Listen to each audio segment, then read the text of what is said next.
how could I miss you guys on the red carpet?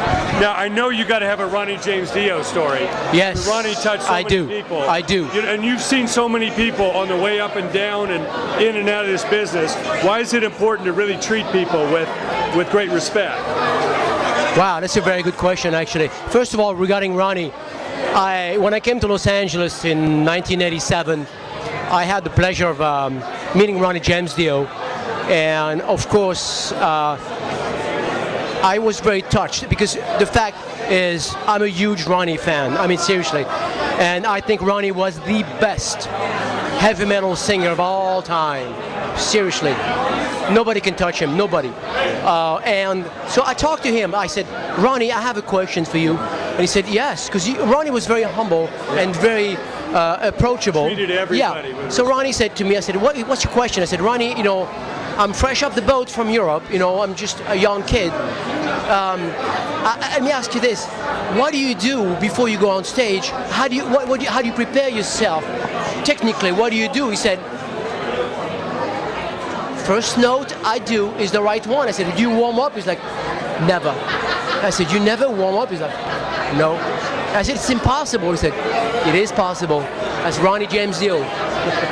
Living testament. Living testament. He was the best of all time. Period. I mean, nobody can touch Ronnie. Yeah. You know. Never got caught up in the hoopla, the drugs. And what I like about Ronnie is he was very approachable, really humble. And another thing is, Ronnie was very short, just like myself. Yeah. There's big things in small packages, right? But he was really powerful. Yeah. You know, extremely powerful. Don't underestimate the short guy. And on top of that, he was really soulful. A lot of people don't realize, but Ronnie had a lot of soul. Yeah. Beside being a heavy metal singer, he came up in the 50s. He could sing with a lot of soul, a lot of. You could feel the words, you could feel everything. Ronnie was one of a kind. So I'm glad, you know. Yeah. I met him. All that you've seen in the business, what advice do you give to that young singer, that young band today? Not so much on the business side, because that's constantly changing, right. But artistically, songwriting, you know, musicianship. What advice do you give to them?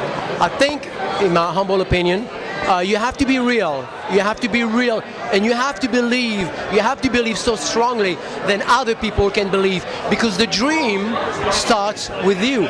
No matter what you do for a living, no matter what you want to do, the dream starts with you.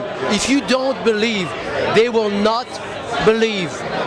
And when people tell you you're not going to make it, say, all right, okay. Go back to your room and work harder and smarter, because you have to work harder and smarter than the other guys in order to make it. And you have to sing from here, from your heart. If you just do it for the money, do something else. Do something else.